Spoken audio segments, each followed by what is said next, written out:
কি হবে? বাতিল বলে গণ্য হবে। সমানন্দ সালাত এমন একটি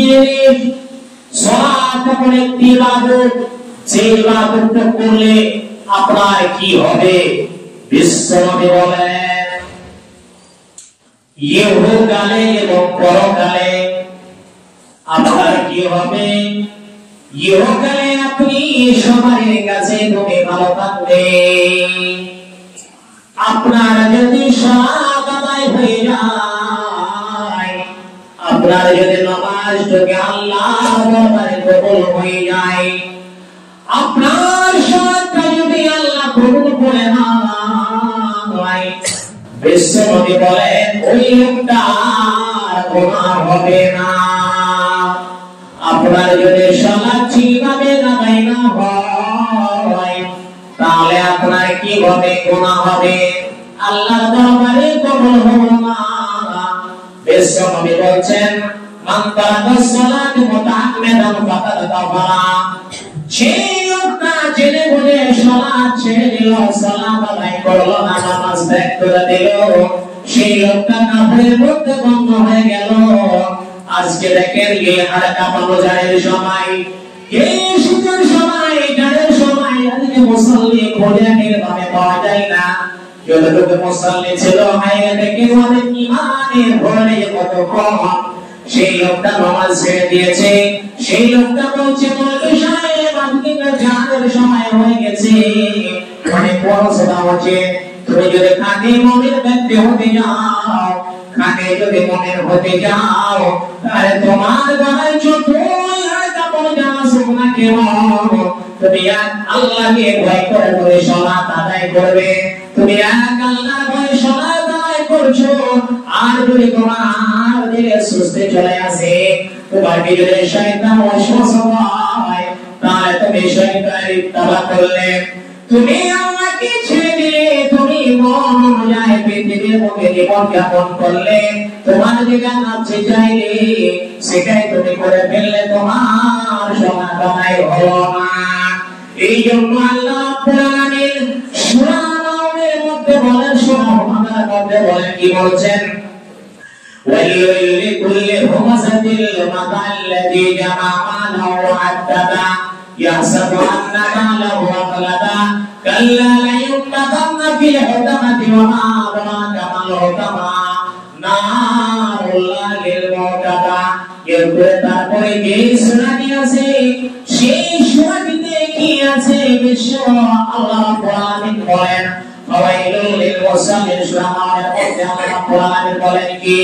ফাওয়াইলুল লিল মুসাল্লিন, ওই লোকেরা, ওই লোকেদের জন্য জাহান্নাম রয়েছে। সেই লোক নামাজ সালাত আদায় করবে, কোন সময় সময় মতো সালাত আদায় করবে, কোন সময় সময় মতো সালাত আদায় করবে না, কোন সময় নামাজকে ভুলে যাবে, আবার কোন সময় নামাজকে ভুলে নেবে।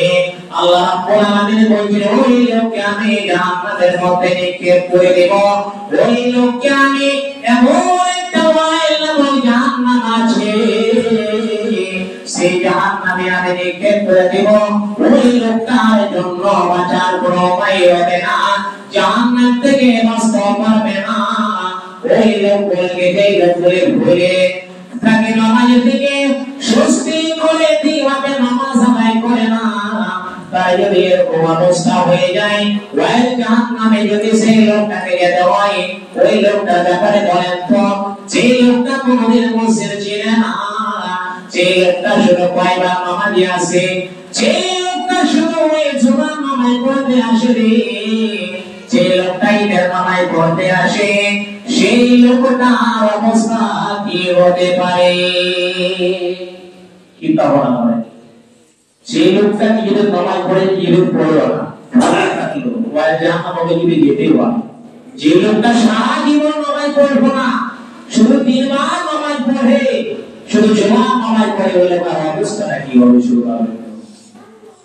বিশ্বনবী বলেন, আল্লাহ নবী বলছেন, হাদিসে বলেন, প্রত্যেক দিন নবী সাল্লাল্লাহু আলাইহি ওয়াসাল্লাম জিজ্ঞাসাবাদ করবেন।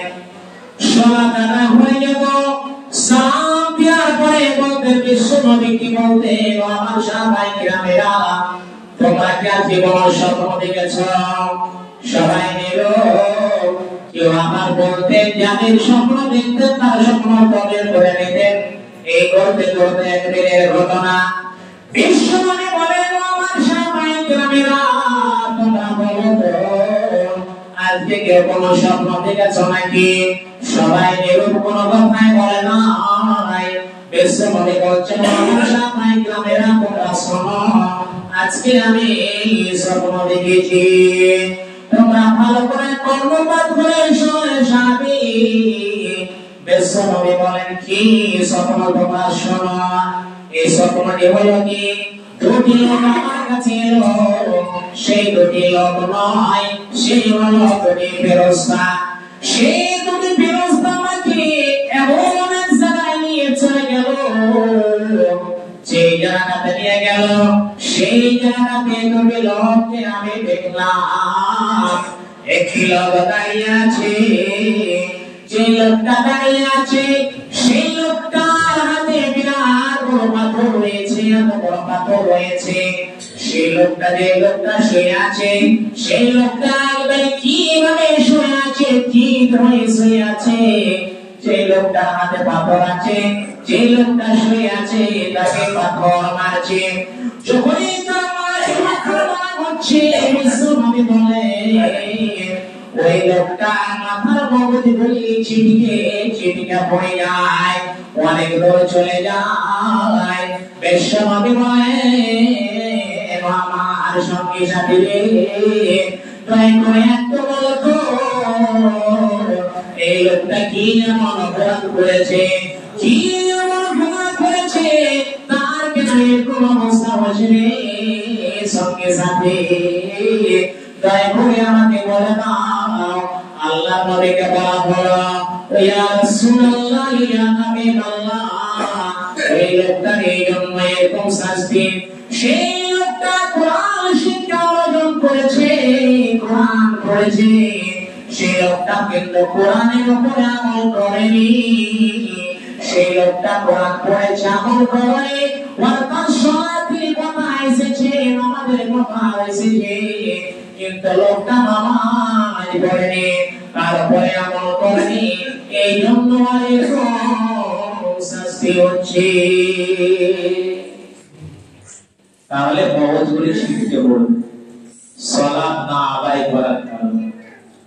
বিশ্বনবী অন্য হাদিসে বলেন, ওই লোকেরা কে, যেই লোকেরা সালাত আদায় করে না, ওই লোককে গায়ে নামক জাহান্নামে যাওয়া পাতে যাবে। গায়ে নামক একটা জাহান্নাম আছে, গায়ে দিয়ে সেই গায়ে বিশ্বনবী বলেন ওই লোকটাকে ওই জাহান্নামে নিক্ষেপ করা হবে। সেই লোকগুলিকে সেই